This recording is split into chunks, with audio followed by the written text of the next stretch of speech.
สวัสดีค่ะสวัสดีค่ะพ่อแม่พี่น้องมือนี้ก็มาพบกับสาวสุรินทร์พาเพลินในตามแดดเช่นเคยนะคะมื่อนี้นะคะก็บรรยากาศนะคะยามฝนตกนะคะวันนี้ตกทั้งวันเลยนะคะตกตั้งแต่ยามค่ำคืนนะคะมายันเช้านะคะมาเบิ่งกันจ้านะคะว่าพี่ใดยังมารีวิวด้วยค่ะมื่อนี้นะคะสามีนะคะซื้อของมาให้นะคะมาเบิ่งกันนะคะว่าแกซื้ออะไรนะคะแล้วก็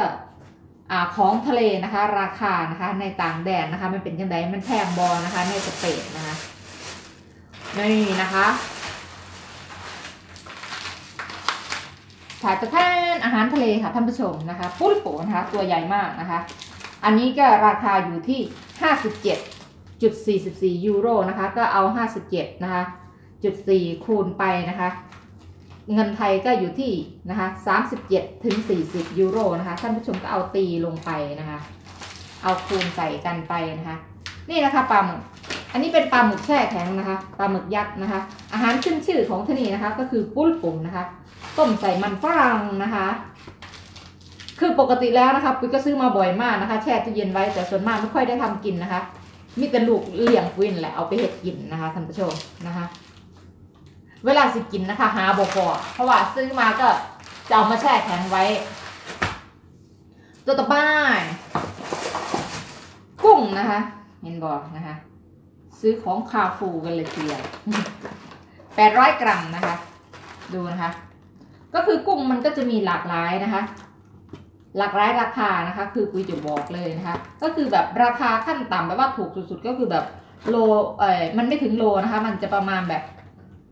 400 กรัมบ้าง800 กรัมบ้างนะคะก็จะอยู่ที่ราคาประมาณ9ยูโรนะคะตั้งแต่9ยูโรคือขึ้นไปนะคะมีจนถึงราคาหลักร้อยก็มีนะคะมันก็แล้วแต่ว่าจะซื้อแบบไหนนะคะคือรีวิวให้ดูอันนี้ก็เป็นปลาหมึกนะคะ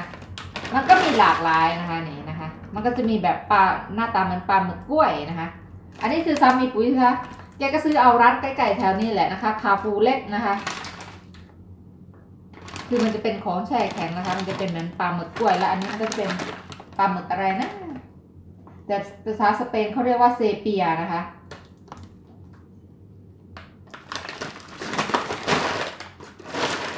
อันนี้ก็คือกรามาลนะคะมันเขียนไว้นะคะก็คือเขาทำความสะอาดแล้วนะคะยิ้มเปียวนะคะอันนี้ก็จะเป็นปลานะคะบากาเลานะคะภาษาสเปนเรียกว่าบากาเลานะคะ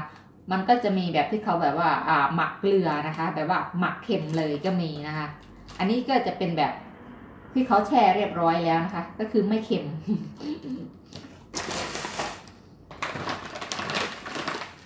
อันนี้ก็คือแบบว่าเหมือนกันนะคะเหมือนปลาหมึกกล้วยนั่นแหละนะคะแต่ว่าเขาตัดเป็นแบบว่าท่อนๆแล้วนะคะก็คือมันจะเขียนว่าอันนี้เนี่ยเดโปตักนะคะก็คือปลาหมึกกล้วยนะคะมันจะมีอย่างที่ปุ้ยเห็นจะเห็นอยู่2 สายพันธุ์นะคะก็คือมันจะเขียนว่าโปตักนะคะแต่อันนี้ก็คือเขาตัดมาแล้วนะคะมันก็เลยเขียนว่าอันนี้เนี่ยนะคะก็คือเขาตัดเป็นแว่นๆมาเรียบร้อยแล้วนะคะนี่แหละนะคะแล้วก็อันนี้นะคะหอยนะคะหอยเชลล์นะคะก็คือเขาปรุงรสมาเรียบร้อยแล้วนะคะก็คือเขาเอาไปแบบว่าเอาพวกหอยนู่นนี่นั่นนะคะเอามาเคี่ยวเข้ากันจนปั้นเป็นก้อนได้นะคะแล้วก็โรยด้วยเกล็ดขนมปังนะคะอันนี้เราก็จะเอาไปอบกินนะคะคือแบบว่าวันนี้จะกินแค่2 อันนะคะก็เลยเอาออกมาแค่2นะคะคือก่อนหน้านี้ก็คือแบบว่าสามีจะชอบซื้อมาแช่แข็งไว้นะคะก็อันเก่าก็ยังไม่ได้กินนะคะอันนี้กินอันใหม่นั่นเนี่ยนะคะแกก็ชอบซื้อถั่วมานะคะถั่วลิสงนะคะสามีปุ้ยแกชอบกินแล้วก็พวกตระกูลนี่แหละนะคะอาเบย่านะคะเป็นเม็ดแบบนี้ภาษาไทยปุ้ยก็ไม่รู้นะคะว่ามันแปลว่าอะไรเพราะว่าปุ้ยลืมนะคะ มันนึกบ่ออกนะคะตอนนี้ยังพอเห็ดผิดนะคะนี่แหละนะคะ ซื้อแค่นี้นะคะก็หมดประมาณ120นะคะประมาณ120ยูโรนะคะแค่นี้เองนะคะไม่มีอะไรมากมายนะคะแล้วแกซื้อเนี่ยนะคะผลไม้แบบนี้นะคะช่วงนี้ก็จะแพงนะคะมันอยู่ที่กิโลประมาณ 3.5 นะคะคืออยากจะบอกว่าแต่ละห้างร้านนะคะมันราคาแตกต่างกันนะคะแม้แต่อยู่ในประเทศเดียวกันก็ตามนะคะราคาคือแต่ละที่มันก็จะไม่เหมือนกัน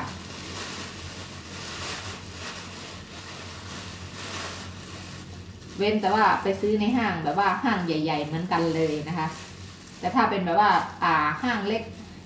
ที่มันปลีกย่อยแต่มันก็แล้วแต่เขตพื้นที่อีกเพราะว่าค่าครองชีพแต่ละพื้นที่นะคะมันแตกต่างกันวัดง่ายๆจากค่าของเงินเดือนนะคะเงินเดือนแต่ละท้องถิ่นนะคะก็ขนาดประเทศเดียวกันนะคะเขาก็จะมีขั้นต่ำนะคะที่แตกต่างกันออกไปนะคะก็คือแบบถัวเฉลี่ยกันแล้วคือบางอย่างมันถูกกว่ากันบางอย่างมันแพงกว่ากันนั่นแหละนะคะพูดง่ายๆแล้วแกแบบว่าเห็นเราชอบกินตำมะละกอแกก็ซื้อมะเขือเทศแบบนี้มานะคะคือมะเขือเทศลูกผิวแบบนี้นะคะบอกได้เลยว่าไม่ต้องชิมก็รู้ว่ามันไม่หวาน มันจะออกทรงแบบเปรี้ยวๆนะคะ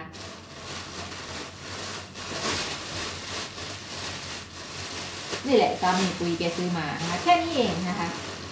หรือก็จะทำกินนะคะก็เล่าสู่กันฟังนี่แหละนะคะ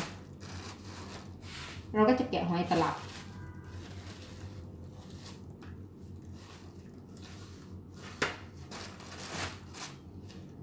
จะกินปลาหมึกยักษ์อยู่นะคะถ้าไม่ขี้เกียจทำกิน แต่อันนี้มันง่ายนะคะเอาเข้าเตาอบก็คือเสร็จเลยนะคะถ้าเราอยากโรยด้วยชีสด้วยก็แล้วแต่นะคะหมักไผ่หมักรีวิวของไปนั่งว้าวพูดคุยกันไปนั่งนะคะจากราคาอาหารทะเลนะคะประเทศอื่นๆนะคะราคาเป็นอย่างไรนะคะก็เอามาเล่าสู่กันฟังด้วยนะคะก็คืออาหารทะเลนะคะในเขตที่ปุยอยู่ปุยถือว่าแพงนะคะเพราะว่าถ้าเราซื้อเนื้อเปรียบเทียบแบบถ้าเราซื้อไก่พูดง่ายไก่กิโลนึงนะคะตัวหนึ่งน่ะก็ประมาณแบบว่า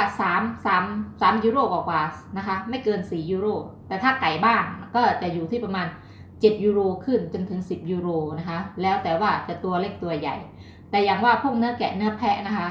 หรือว่าเนื้อวัวนะคะเขาจะแพงอยู่แล้วนะคะก็คือมันมีเขาเรียกว่าอะไรแบบว่าส่วนนู้นตรงนู้นตรงนี้นะคะมันก็จะมีราคาที่แบบว่าแพงนะคะอย่างเนื้อวัวนะคะที่แบบว่าสามีปุยแกชอบทานเนาะก็